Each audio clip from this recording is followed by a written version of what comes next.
A tendinite é uma inflamação dos tendões que provoca dor e inchaço. E ao contrário do que muita gente pensa, o problema pode afetar qualquer um dos 4.000 tendões do corpo humano. Mas por causa da vida moderna, as áreas mais afetadas são os punhos e antebraços. Mexer repetitivamente no celular, digitar no teclado do computador e até dirigir estão entre as principais causas.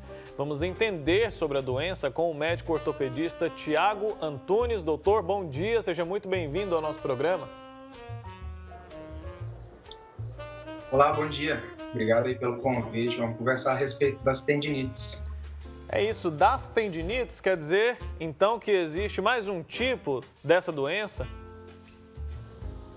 Na verdade, a tendinite em si é única. O que varia é a intensidade dos sintomas, a intensidade do processo inflamatório e também da região do corpo que ela está acometendo o paciente, gerando quadro de dor, limitação de força, limitação de movimentos, isso tudo aí pode acontecer. Oi, doutor Tiago, bom dia para o senhor. Eu queria que o senhor explicasse para a gente o que são os tendões, né? Eu fiquei até surpresa quando vi que nós temos cerca de 4.000 no nosso corpo todo. Eles estão ali sempre junto aos músculos, aos ossos. O que são os tendões no nosso corpo? Isso é uma coisa interessante de ser esclarecido. Muitas vezes as pessoas se referem a algumas estruturas no nosso corpo como nervos, né? Na verdade, ela estava querendo se referir a alguma estrutura tendínea, a um tendão. O tendão, basicamente, é a estrutura que faz a conexão, que liga o músculo, o ventre muscular, ao osso. Então, no momento em que a pessoa faz um movimento, fazendo a partir de uma contração muscular, é o tendão que faz a conexão com o osso e faz a movimentação daquele membro. Além, claro, de também auxiliar na estabilidade das articulações. Então, eles são grandes estabilizadores também das nossas articulações. Certo, doutor. E essa inflamação nos tendões, ela tem cura? Sim, tem cura. A questão é mais relacionada ao tempo de tratamento. O processo inflamatório, dentro dos quadros ortopédicos, eles acontecem principalmente ou por um aumento de demanda de esforço, em que a pessoa está executando algum tipo de atividade que faz com que ela sobrecarregue aquela estrutura, ou por uma diminuição da resistência daquele tecido. Então, muitas vezes as pessoas elas buscam o tratamento, mas não concluem a fase de reabilitação e fortalecimento. E fica com essa impressão de que é uma doença sem cura.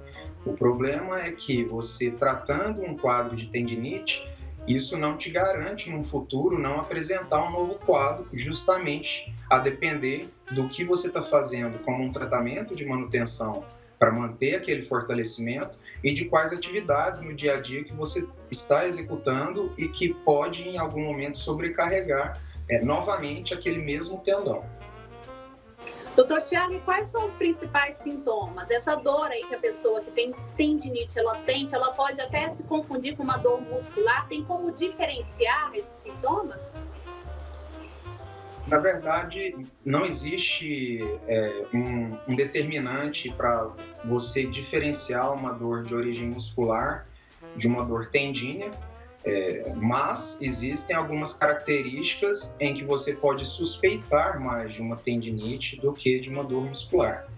Então, com certeza, a dor é um dos principais sintomas que as pessoas manifestam nos quadros de tendinite.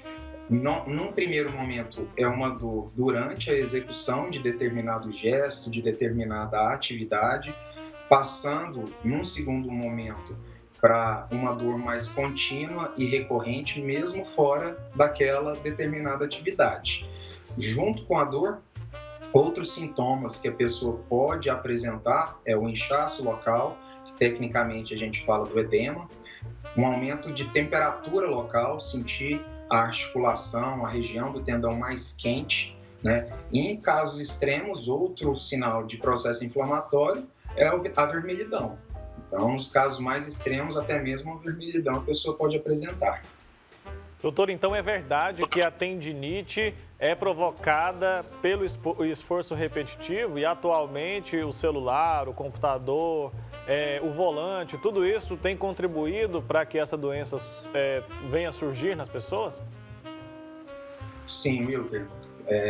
Essas atividades diárias, né, a pandemia fazendo com que essa era digital se desenvolvesse numa velocidade maior, levando todo mundo a trabalhar remotamente, no computador, em home office ou no celular, são coisas que influenciam e impactam sim nos quadros de tendinite. A questão maior é você saber dosar, você moderar a utilização. Claro que nós, médicos, ortopedistas, nós entendemos que é inviável hoje em dia você não executar esse tipo de atividade utilizando esse tipo de aparelho. O mais importante é realmente você ficar atento à posição que você está utilizando nesses aparelhos, né? A parte ergonômica, que é o conforto, a parte postural ao se realizar essas atividades. E, além disso, uma atividade associada de fortalecimento para que você evite que se iniciem os quadros inflamatórios. Mas, com certeza, são coisas que impactam e, na maioria das vezes, são vários fatores que vão se somando e juntos acabam desencadeando os processos inflamatórios, como as tendinites. Doutor Tiago, e se não for possível, como o senhor disse, né, que em muitos casos não é possível reduzir, né, esses esforços repetitivos, ou seja, principalmente quem trabalha, né, com o computador, enfim, não é possível reduzir, né, esse esforço. Essa pessoa fazendo pequenas pausas ali, fazendo algum tipo de alongamento, também poderia ajudar? Sim, ajuda muito. Com certeza, tem situações que não tem como você não estar por várias horas utilizando aparelhos eletrônicos pelo trabalho.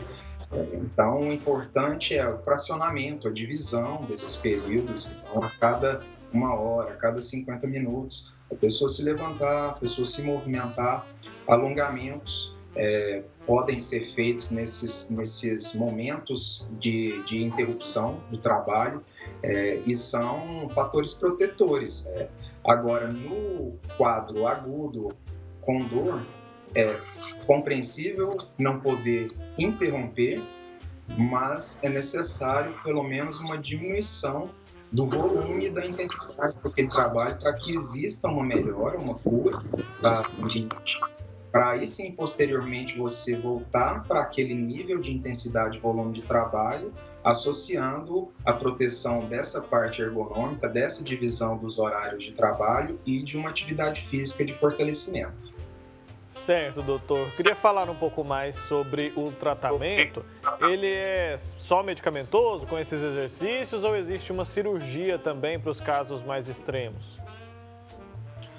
A cirurgia ela é mais direcionada aos casos com uma refratariedade, uma repetição dos episódios, mesmo sendo tomadas todas essas medidas que a gente conversou, e nos casos em que o tendão ele permaneceu por tempo tão prolongado, sendo submetido à inflamação, que enfraquece a ponto de romper.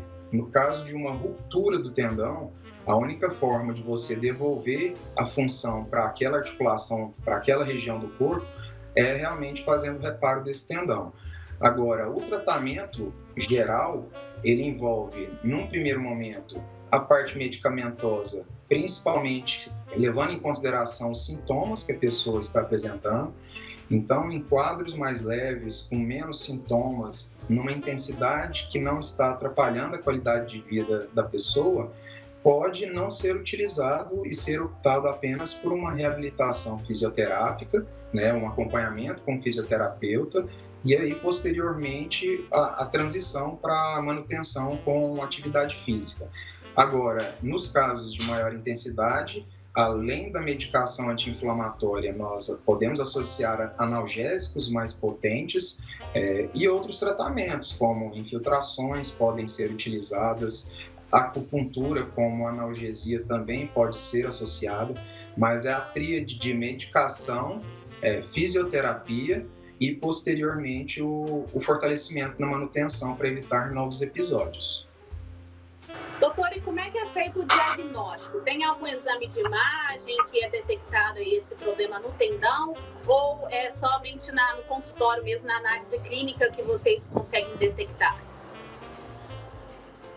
Olha, a maior parte dos casos, com a história clínica que o paciente conta para a gente e uma avaliação física, um exame físico bem feito, nós conseguimos identificar quadros de tendinite. Existem testes específicos para isso, mas com a evolução da medicina, o desenvolvimento dos exames de imagem, eles são grandes auxiliares, principalmente para que nós possamos ter uma dimensão da gravidade daquela tendinite, porque muitas vezes você diagnostica, mas você não sabe se ali é um tendão que já está há mais tempo adoecido, que tem um risco maior de sofrer uma ruptura, ou se é um quadro mais agudo.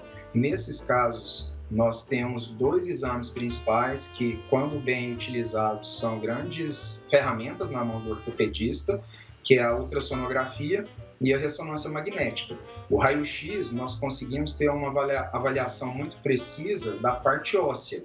Existem alguns sinais que podem sugerir, né, que o paciente tem um quadro mais grave de alteração de tendão, mas os 2 exames que nós conseguimos identificar, diagnosticar e tratar são ultrassonografia e a ressonância magnética. Certo, doutor. Tem gente participando, perguntando se a tendinite pode ter alguma relação com os fatores genéticos ou se só esses fatores ambientais são os responsáveis pelo surgimento da doença. Pode existir alguma correlação, sim, com hereditariedade, com a questão genética, mas a grande parte, para não falar a totalidade, porque é na minoria dos casos que o fator genético ele impacta. A maior parte absoluta dos episódios de tendinite que as pessoas apresentam são relacionadas a um aumento de esforço pelo trabalho, pelas atividades dentro de casa ou por alguma atividade esportiva em excesso que solicite muito uma articulação e, além disso, uma diminuição de resistência.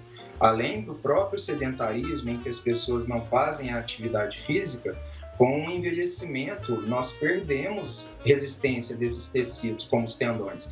Então, a pessoa que tem 60 anos de idade, os tendões eles não têm a mesma resistência ao esforço que um jovem de 20 anos. Então, são mais esses fatores, mas sim, a questão genética pode ter um impacto, um peso aí na facilidade de desenvolver a tendinite.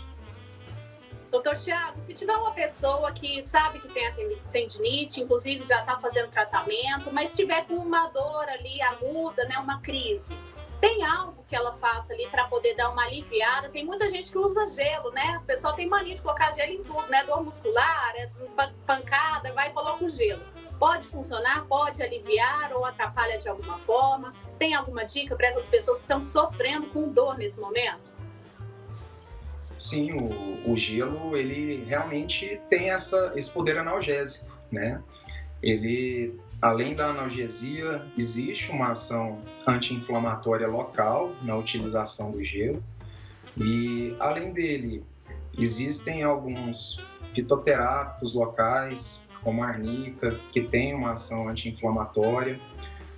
Mas são situações realmente, como foi colocado, de uma urgência, de uma incapacidade de se dirigir a um serviço que tem um atendimento com o ortopedista, porque, do contrário, não tendo a orientação quanto ao que pode estar sendo a causa, o gatilho para se iniciar e para se manter essa tendinite, é pouco provável que só o gelo local ele seja suficiente para tratar, a ponto de realmente a pessoa voltar às suas atividades normais sem dor. Então, sim, pode ser utilizado, né, compressas com gelo. Existem situações em que nós também podemos indicar a intercalar com a compressa morna, mas um grande aliado nos processos inflamatórios, sim, é essa crioterapia, né? O nome técnico que nós damos para a utilização do gelo. Certo, doutor. E os homens e as mulheres, eles são afetados da mesma maneira pela tendinite? Eu pergunto isso em incidência e também os sintomas são parecidos? Os sintomas, eles são bem similares, viu? Agora, a questão de ter uma incidência maior ou menor, justamente à medida que nós envelhecemos, em se comparando uma mesma idade, as mulheres, elas realmente sofrem um pouco mais com as tendinites do que os homens, por ter uma perda de massa muscular mais acentuada em uma idade mais precoce. Então, a partir dos 35 anos, a maior parte das mulheres já começam a ter, de uma forma gradual, uma perda de massa muscular e massa óssea. O homem já tem essa acentuação a partir dos 45, 50 anos. Essa diferença faz com que as mulheres sofram um impacto maior quanto a tendinites. Agora, sintomas, de uma maneira geral, eles acabam sendo um pacote de sintomas aí entre dor, limitação de força e movimento, calor local, e que são iguais independente de sexo. Dr. Tiago Antunes, muito obrigado pelo seu tempo, viu? Pelos seus esclarecimentos a respeito de um problema de saúde que incomoda tanto, né? E que tem se tornado tão recorrente, dadas as circunstâncias, né? O estilo de vida que a gente tem adotado. Obrigado, viu, pelo seu tempo. Até uma próxima oportunidade. Obrigado, Wilker. Obrigado pelo convite. Bom dia.